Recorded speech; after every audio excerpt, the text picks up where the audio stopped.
me coube aqui as obras emergenciais na Igreja Nossa Senhora do Rosário e São Benedito dos Homens Pretos. Foi muito comentado aqui acerca dessa igreja, né? O objetivo geral é sensibilizar e instrumentalizar os clérigos religiosos, seminaristas, leigos, profissionais da área de restauração do patrimônio histórico, além das diversas instituições católicas para a preservação do patrimônio cultural da Igreja. E, especificamente, demonstrar, na teoria e prática, as metodologias para a conservação dos bens materiais. Para atingir esse objetivo, nós seguiremos assim o seguinte sumário. Inicialmente, a localização da igreja. Todos sabem onde fica essa igreja? Aqui da Rua Uruguaiana. Um breve histórico, muito breve, porque já muito foi falado, né? Os desdobramentos judiciais, porque essas obras emergenciais elas foram motivadas por uma ação judicial, uma decisão judicial. A assunção por parte da Mitra da administração da igreja. Então, a Mitra ela não tem responsabilidade direta, uma vez que é uma irmandade, mas ela enxergou que existe particularidades, né, dentro da religião que levou ela a entender que eu tenho que assumir a administração dessa igreja para ela não sucumbir. A posse por parte da Mitra, o estado de conservação e o início das obras emergenciais.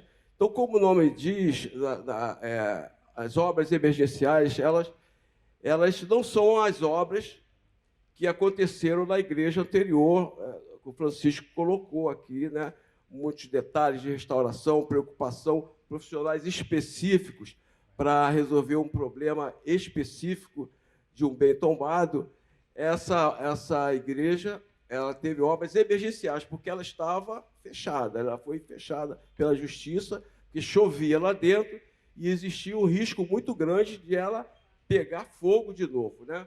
Como já foi falado aqui, ela em 67, ela foi praticamente totalmente dizimada com incêndio, né? Por problemas de eletricidade.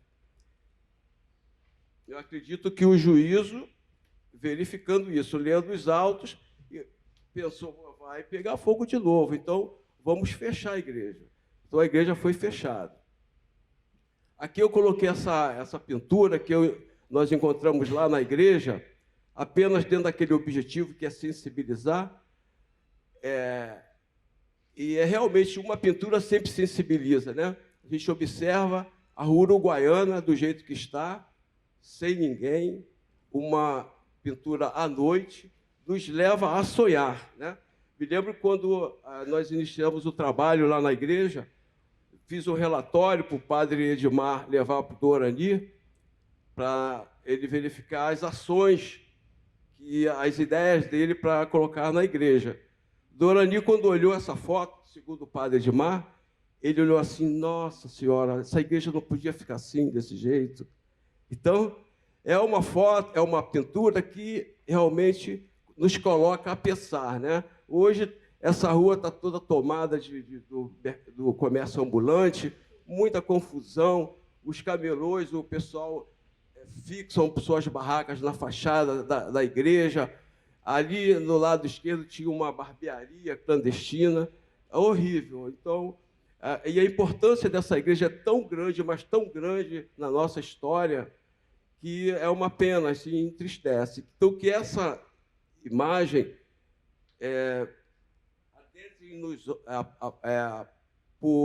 pelos olhos de vocês e alcance os corações, que a gente sempre se emocione quando vê essa igreja ou outras em estado de ruína, para tentar melhorar mais sempre. Aqui está o real, a igreja. Aqui a Rua Uruguaiana, né? está muito calmo aqui, essa foto deve ter sido tirada muito cedo, né? Aqui não é assim, né?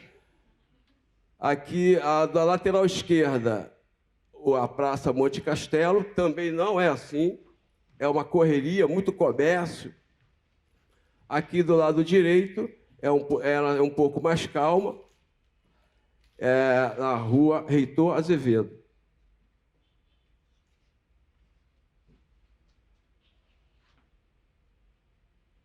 Então, dentro de um breve histórico, só para a gente se posicionar na questão histórica, a igreja está aqui,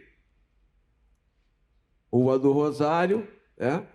E é um mapa, esse Atlas de evolução urbana de Eduardo Canabrava Barreiros, é um mapa muito importante e interessante para quem pesquisa.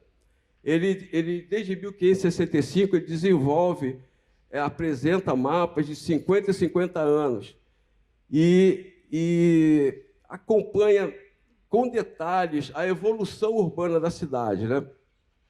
Então, esse mapa de 1750, bem assim, alguns anos depois da inauguração dessa igreja, existia aqui podemos ver o Morro de Santo Antônio, o Morro do Castelo, que foi demolido em 1922, o Morro de São Bento e o Morro da Conceição. Aqui, mais ou menos, eu coloquei em torno nessa posição da Rio Branco, aqui a Presidente Vargas, né?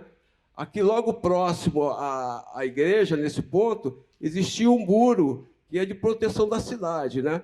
Por preocupações com invasões que vindo pelo sul.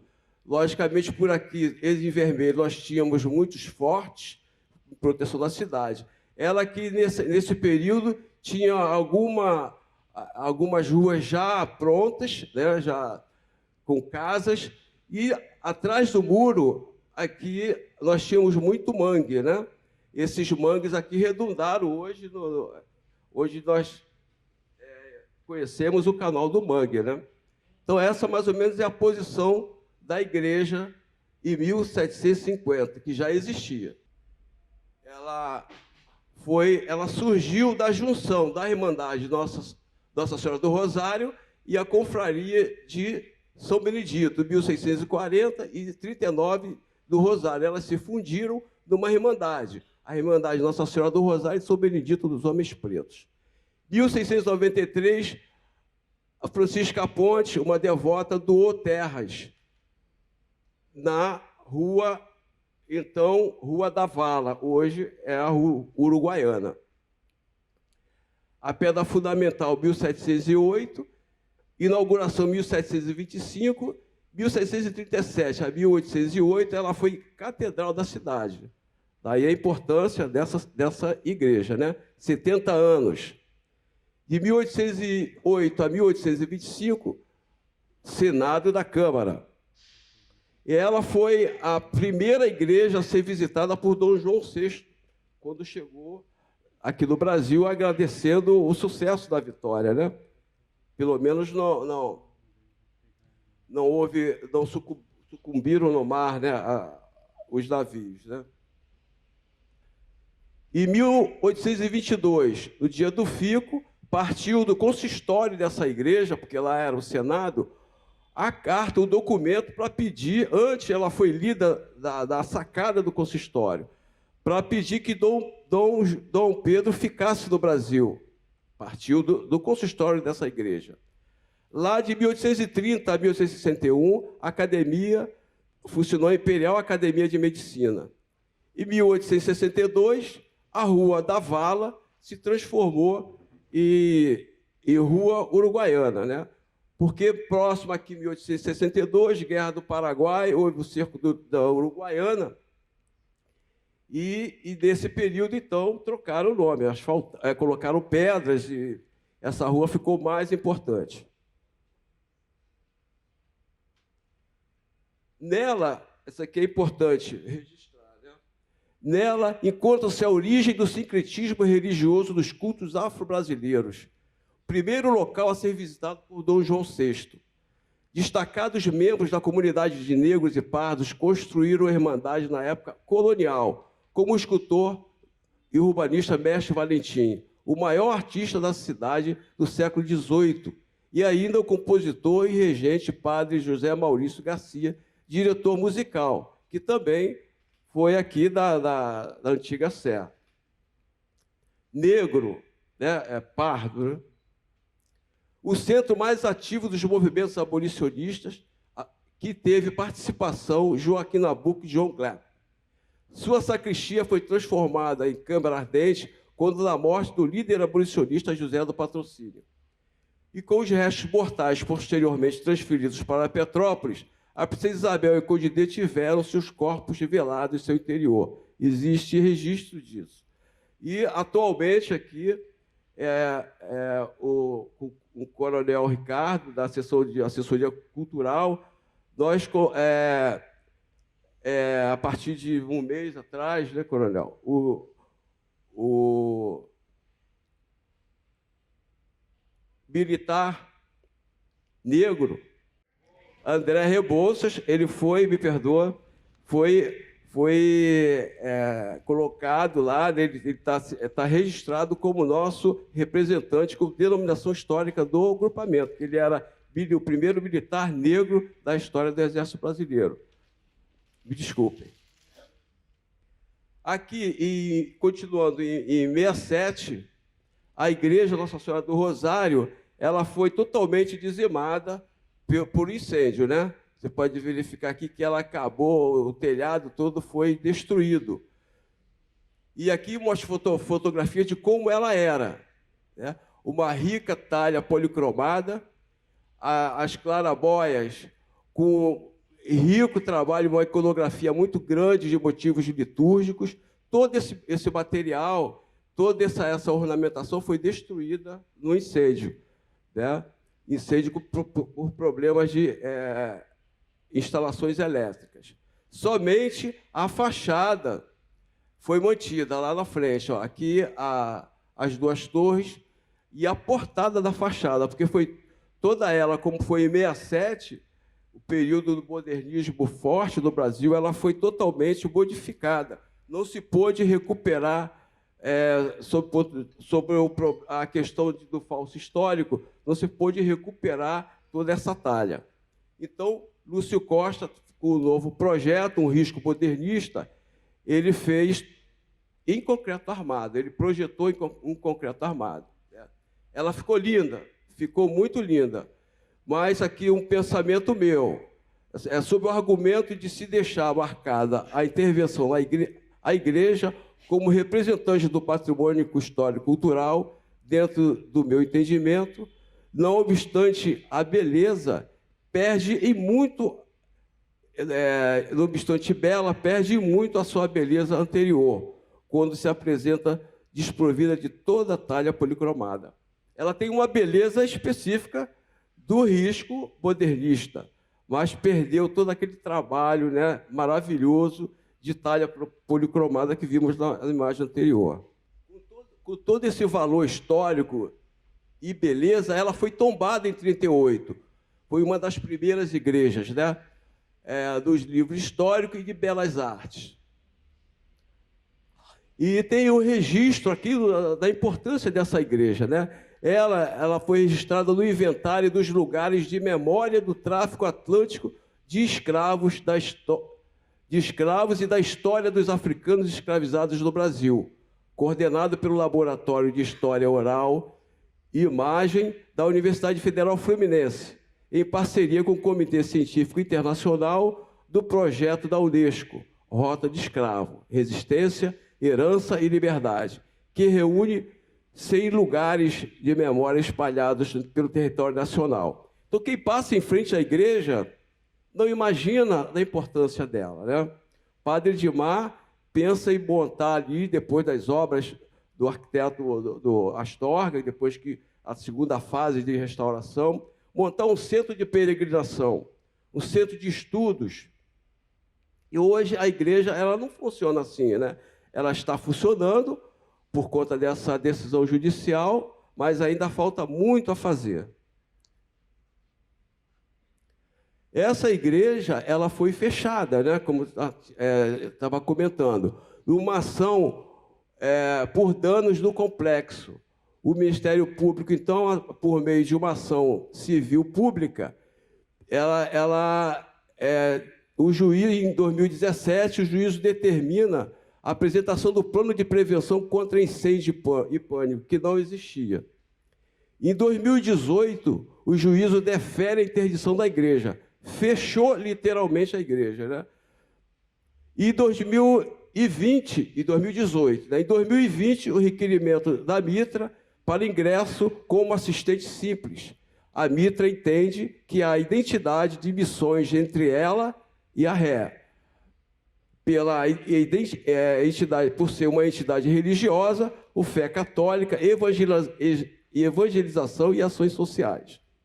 Então, a Mitra, ela atravessou um documento, um requerimento, uma petição, pedindo que eu quero administrar a igreja. Ela é de uma irmandade, né?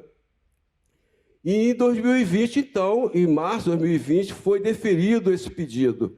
E em 9 de dezembro de 2020, a Mitra, ela ingressa na igreja, né?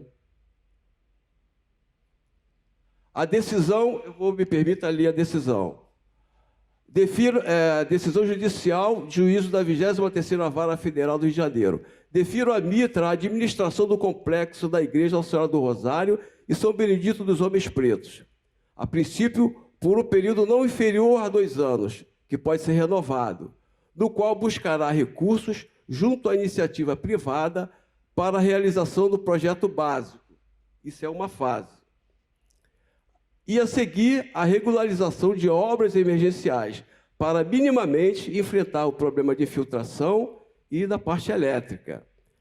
Focado na parte emergencial desses 2 itens, a parte elétrica e as infiltrações. Ressaltando que os projetos deverão ser submetidos à aprovação do IPHAN, como bem tombado, após a realização da obra emergencial e com autorização do Corpo de Bombeiros, a Mitra poderá promover cultos no local. E como muito foi falado aqui, né, a preocupação de usar é muito importante. Ela está fechada, ela é usada de várias formas, né, fora de maneira que assusta, né?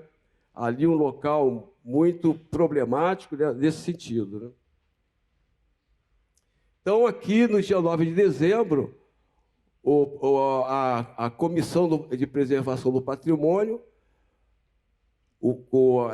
ali representado pelo curador, o padre Silmar Fernandes, a assessora, a doutora Deise Ketzer, e então superintendente do IPHAN, senhor Olaf Antônio Schrader, e o pároco, o padre Edmar Augusto Costa.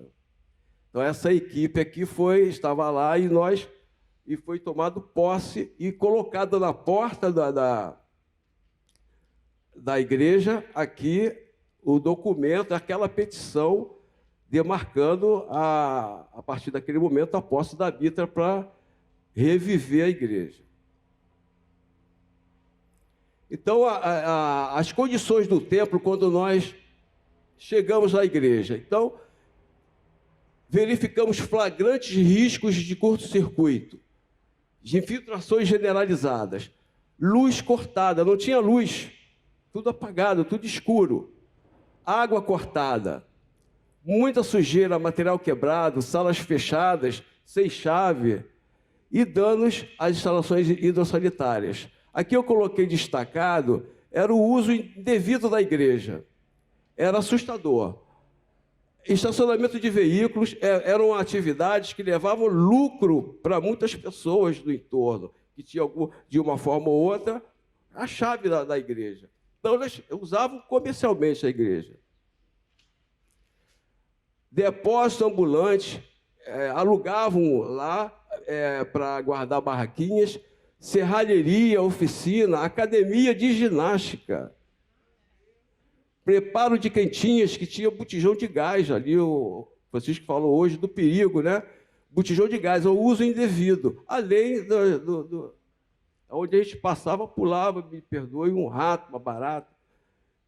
Foi horrível. Então, no dia da posse, nós encontramos isso lá. Então, tem aqui algumas imagens, essas das extremidades, estava tudo escuro, né? Oh, me perdoa, aqui, eu vou situar aqui o primeiro pavimento, não sei se a iluminação vai dar para ver, só para situar. Os fundos da igreja, a garagem aqui, né, cheia de material, o velário, essa foto aqui tem velas aqui, eu aproveitei essa imagem, mas não tinha vela, a igreja estava fechada. A Capela Mor, empoeirada, a nave escuro também aqui, com já sinais aqui da infiltração perto da claraboia, o salão de festa, a sacristia e o acesso à sacristia. Segundo pavimento, a cozinha, toda descaracterizada, o auditório, onde tem equipamentos de educação física, podem ver aqui é uma academia, né?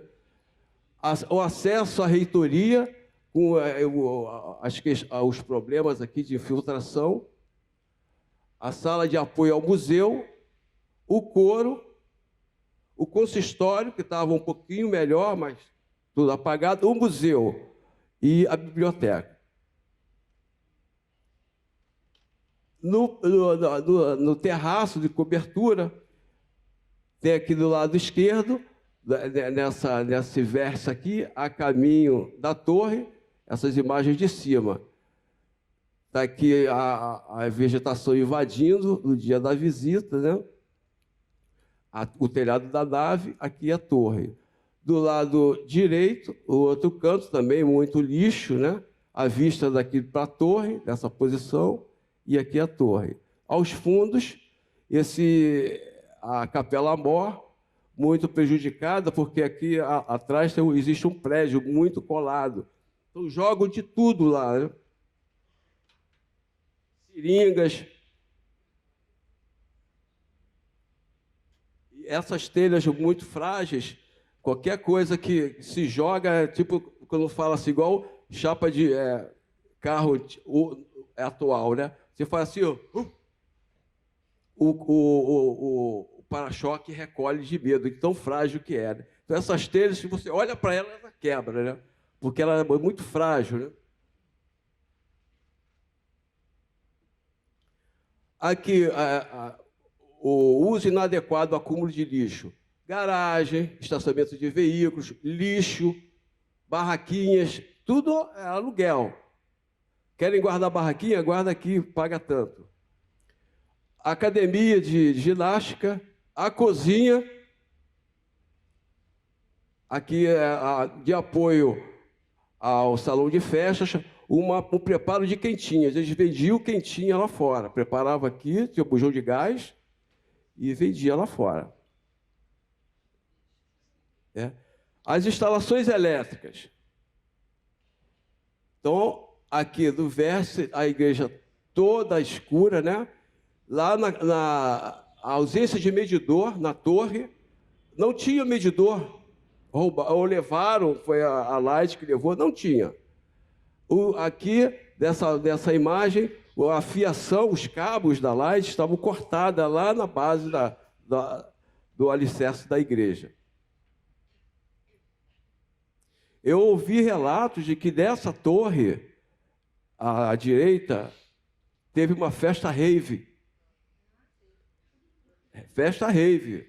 Imagina ali. E ali é bem provável, porque ali, né, da Uruguaiana, né, aquela proximidade. Continuando aqui, a quantidade de gambiarras, né? Você vê, ó, fio cortando laje, furaram a laje para passar gambiarras. Né? Olha esse quadro de disjuntores. Sinais de curto-circuito. Celulares, né? Disjuntores. E isso misturado com poeira, né? Animais, bichos. Instalações hidráulicas.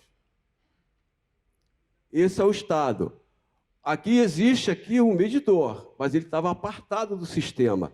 Na verdade, tinha aqui um rabicho ligado, fazendo uma ligação direta, sem registro. Furto, né? Furto de água, né? Aqui as tubulações da laje estão rompidas. Esse sistema, essas tubulações aqui são tubulações dos banheiros, eles servem para ventilação do esgoto primário dos banheiros, né? Passa ali, passa os gases. Então, mas ali à frente tem uma tubulação, está aqui, ó, ela não encontraram forma mais prática de passar a tubulação de água potável por ali.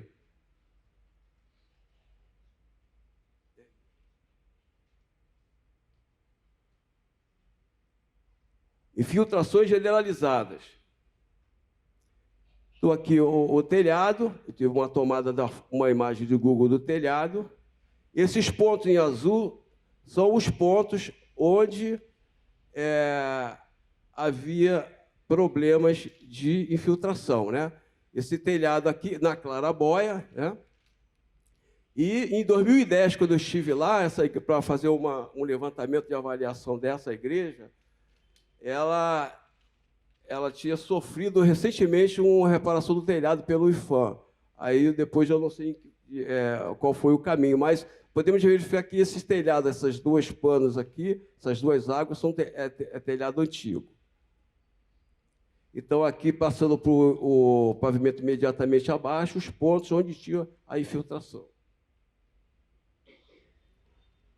Aqui a claraboia, com crosta negra presente aqui, tá vendo? Telhas quebradas, os rufos todos destacados, afastados, com fissuras por onde a água passava facilmente, né?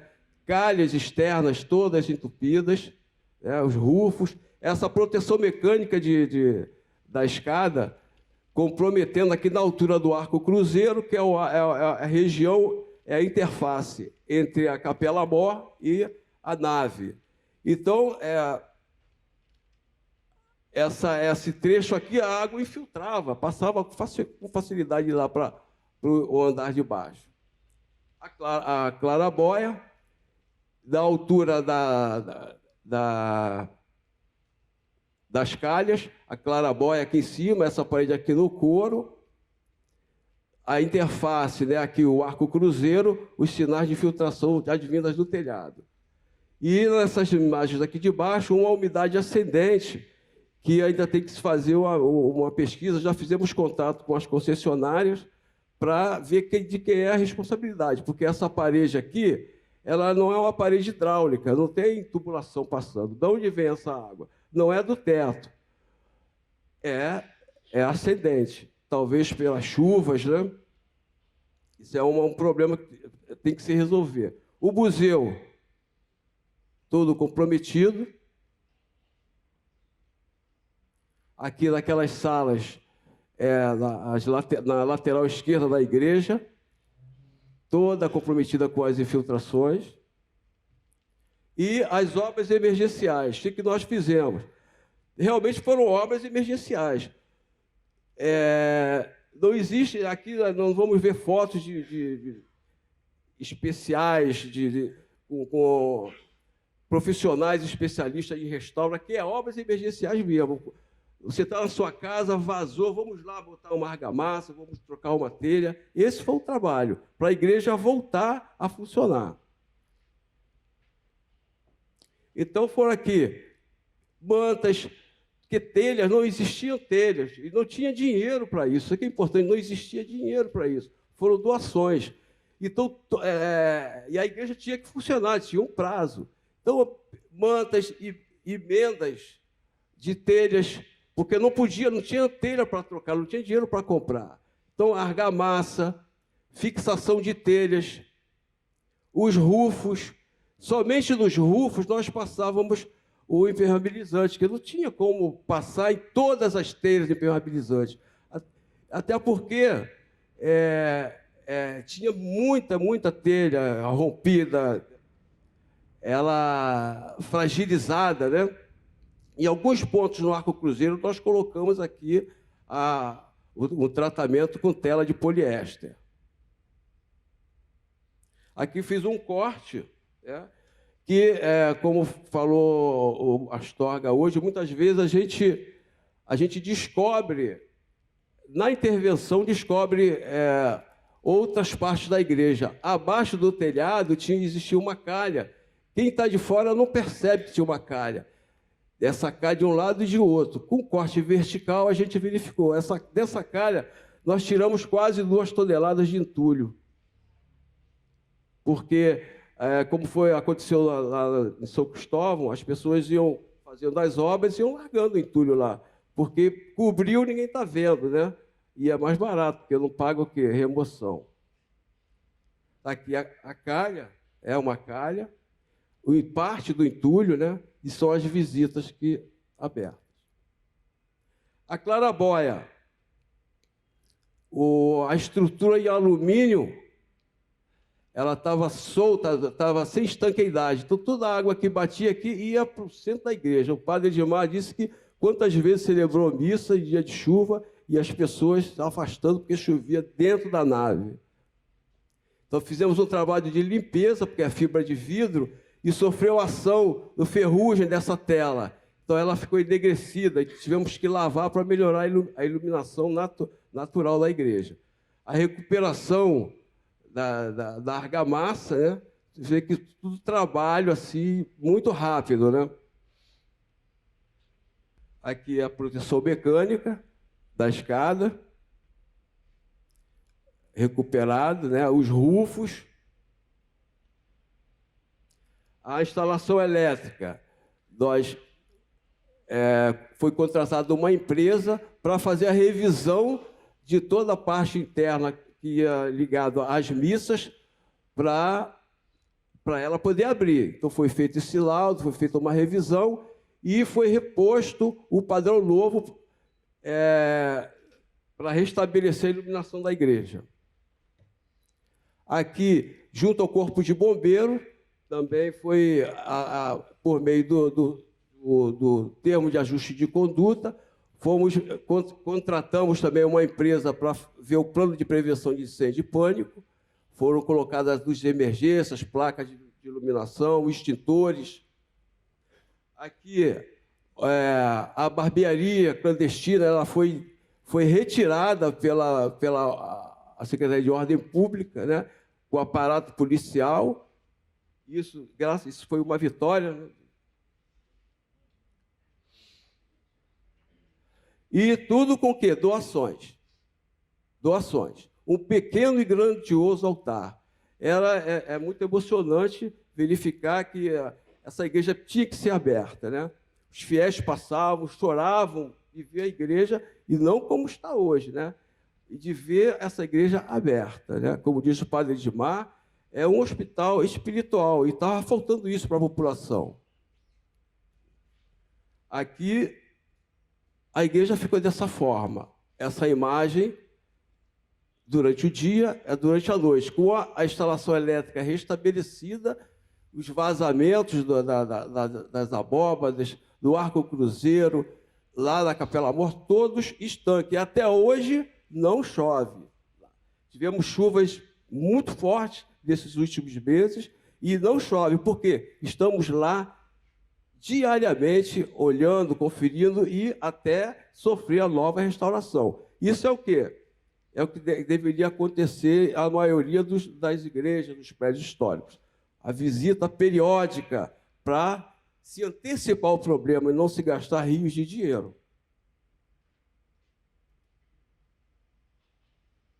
A Capela Mor, o estado, o crucifixo aqui, a imagem de Jesus Cristo, pegou fogo, né? Com outra aparência, a iluminação restabelecida, uma celebração de chorar. Toda quinta-feira, quem quiser ir a essa igreja, pelo menos, eu choro, toda quinta-feira. É emocionante ver a importância dessa igreja para o povo da cidade do Rio de Janeiro, não obstante ao seu valor histórico, né? Aqui, numa segunda fase, os projetos básicos, que ficou a cargo aqui da empresa do Jorge Astorga, nosso grande parceiro, carinhoso, está sempre ao nosso lado, juntamente com o Francisco, né, que foi muito generoso quando falou de mim. Eu agradeço, Francisco. Ao contrário, eu aprendi muito, muito com vocês, tá? De coração. Então, nessa segunda fase, a partir desse projeto, já do Astorga, né, já visando um novo uso, o aprimoramento do uso, visando o pensamento do padre em tornar essa igreja como um centro de pesquisa, um centro de peregrinação. Essa igreja ela tem embasamento para isso, ela tem história para isso. Não é admissível ela ficar do jeito que estava. E, a partir da aprovação, que já está em processo de aprovação, a nova fase, que é a realização de restauração e adequações técnicas do complexo da igreja, das planilhas de preço e das memórias de cálculo e cronograma físico-financeiro realizado já pela Aqua, né? Já está sendo desenvolvido, quase acontecendo, né? Aqui a igreja, a fachada da igreja como está, espero que ela seja recuperada, né? Nessa segunda fase. Que Nossa Senhora do Rosário e São Benedito estejam aqui agora. Muito obrigado.